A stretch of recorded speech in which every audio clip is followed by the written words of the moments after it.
Now for a little 1960 Corvette history.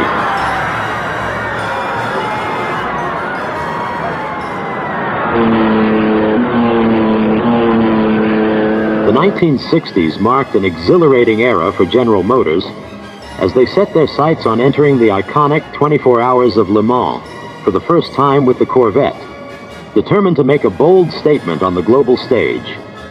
They pulled out all the stops, testing groundbreaking innovations like rear aluminum heads and crafting the experimental Survey Corvette, a sleek machine built to push the boundaries of speed and engineering.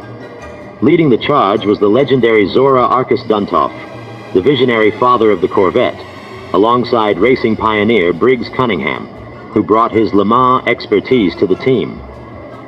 They were joined by talented engineers like Ed Cole, whose ingenuity helped refine the Corvette's raw power, creating a legacy that roared through the decades.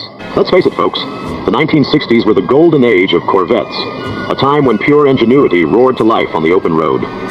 Picture this: sleek curves, raw power, and a legacy that defined an era. Now, imagine owning a piece of that history. Not just any Corvette, but the second one ever made in 1960, Vin number 2. This isn't just a car, it's a masterpiece of American innovation, ready to roll into your garage. Buckle up, because here's your chance to own the second Corvette of the 1960s. This Corvette is coming to the spring Carlisle auction. The auction is April 24th and 25th. 1960, Corvette number 2. Now listen closely. This is believed to be a test mule car, and here's why that matters. General Motors often reserved the first few VINs of a production run, like this serial number 2, for experimental purposes. These early cars were mules, test beds for cutting-edge ideas. In 1960, GM was playing with some exciting innovations, including aluminum heads, which were still in development. That same year, they even sent a Corvette with aluminum heads to Le Mans to test leading up to 24 Hours of Le Mans, but it gives you a sense of the groundbreaking spirit of the time. There's something truly special about owning a car from the dawn of a legendary series, and this 1960 Corvette delivers that thrill. With its original frame and chassis number intact, this is a rare fuel-y car, powered by a CZ Suffix 283 cubic inch V8, pumping out 315 horsepower. It's fitted with a Rochester fuel injection unit, serial number 1006, part number 70173220, paired with a crisp 4-speed manual transmission. You'll notice the finned valve covers, a 7,000 RPM tachometer, and those elusive aluminum heads, which weren't widely available back then. That alone makes this Corvette a standout find. Fresh from a meticulous restoration, this beauty has clocked just 5 miles since completion.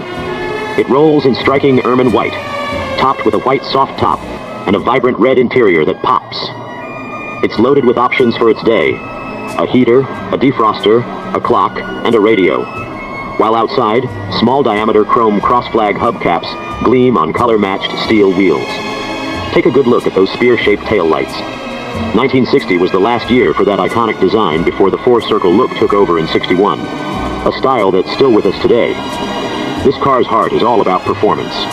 The fuel-injected 283 engine, with solid lifters and an 11.0.1 compression ratio, came in 2 flavors back then: 315 horses or 275. This one's the top dog at 315. 100% correct blockheads intake and fuel injection. To keep it cool, GM added aluminum radiators for cars with the legendary Duntov cam, and for weight savings, they crafted aluminum clutch housings for manual transmission models like this one. Handling got an upgrade too. Stiffer anti-sway bars front and rear, plus extra wheel travel for a smoother ride. And here's a fun fact. All that engineering paid off in 1960 when a Corvette won its class at Le Mans, marking its first triumph on that iconic track. This isn't just a car, it's a collector's dream. There's only one 1960 Corvette with serial number 2, and it's right here. From its test mule roots to its jaw-dropping restoration, this is a piece of automotive history you won't find anywhere else.